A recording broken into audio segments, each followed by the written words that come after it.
Hi friends, welcome to வச்சேன். இன்றைக்கி என்ன டிஷ் பார்க்க போகிறோம்னா முட்டை இட்லி தாங்க பார்க்க போகிறோம். அதுக்கு நம்ம முட்டையை எடுத்துருக்கோம். இப்போ நம்ம முட்டையை உடச்சி ஊற்றிக்கலாம்.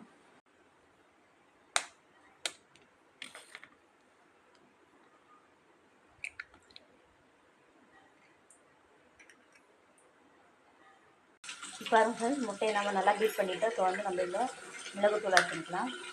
மிளகாய்த்தூள், மஞ்சள்தூள், புதினா, வெங்காயம், கருவேப்பிலை, கொத்தமல்லி, கேரட், உப்பு தேவையான அளவு. இதில் கொஞ்சமாக நம்ம பெருங்காயத்தூள் ஆட் பண்ணிக்கலாம். பாருங்கள் ஃப்ரெண்ட்ஸ், இட்லி பானையில் தண்ணி நல்லா கொதிச்சு இப்போ நம்ம முட்டையை ஊற்றிக்கலாம். இட்லி மாதிரி ஊற்றிக்கலாம்.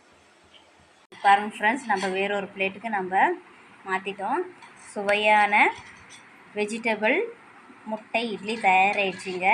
குழந்தைங்களுக்கு செஞ்சு கொடுங்க. குழந்தைங்க காய்கறி சாப்பிடாதவங்க இந்த மாதிரி டைப்பில் நம்ம செஞ்சு கொடுத்தா குழந்தைங்க விரும்பி சாப்பிடுவாங்க. நான் ஒரு இட்லி பிச்சு சாப்பிட்டு பார்க்குறேன்.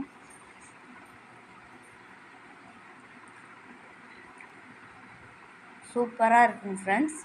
குழந்தைங்க ரொம்ப விரும்பி சாப்பிடும். செஞ்சு கொடுங்க. 10 செஞ்சாலும் பத்தாதுங்க. திரும்ப திரும்ப கேட்டு சாப்பிடுவாங்க. நீங்களும் இந்த டிஷ் செஞ்சு பார்த்துட்டு எப்படிங்க கமெண்ட்ஸ் பண்ணுங்கள். இந்த வீடியோ பிடிச்சிருந்தா லைக் பண்ணுங்கள், ஷேர் பண்ணுங்கள், சப்ஸ்கிரைப் பண்ணிக்கோங்க. நன்றி, வணக்கம்.